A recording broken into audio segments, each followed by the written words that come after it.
Hong Ulun Basuki Langgeng. Nyi Roro Kidul. Hoax abadi karya seorang raja. Persepsi Bre Ana Brang. Pembahasan panjang, siapkan deterjen biar gak ngantuk.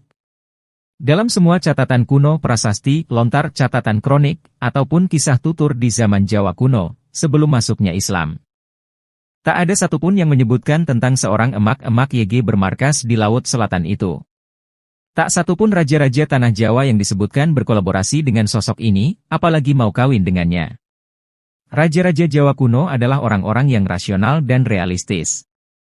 Bukan Raja YG halu, seperti nenek moyang Raja Jawa saat ini.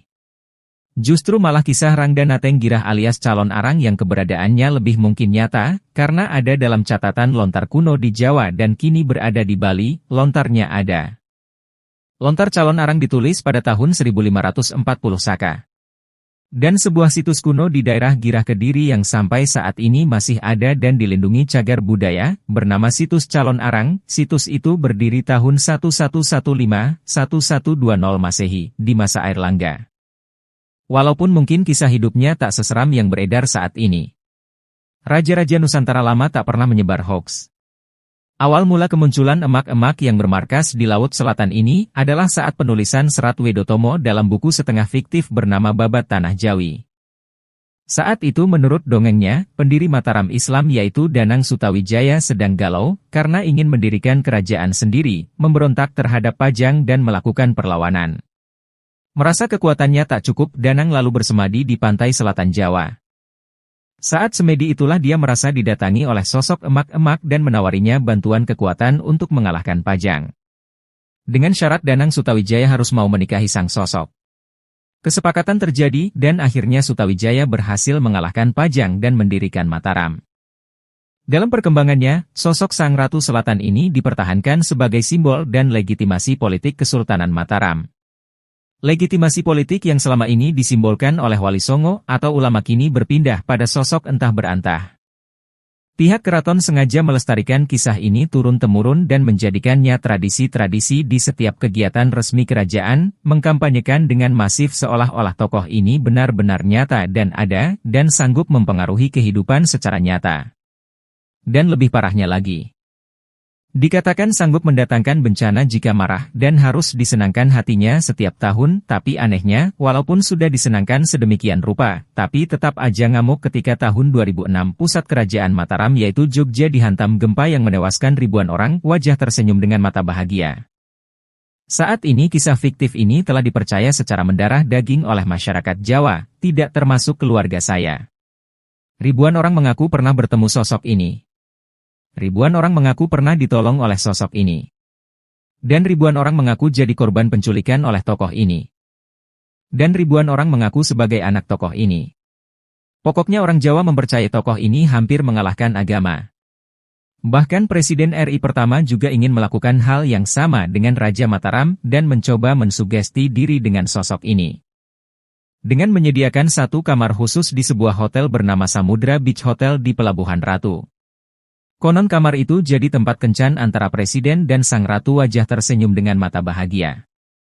Sosok tak jelas ini juga menimbulkan banyak nama, ada Kanjeng Ratu Kidul.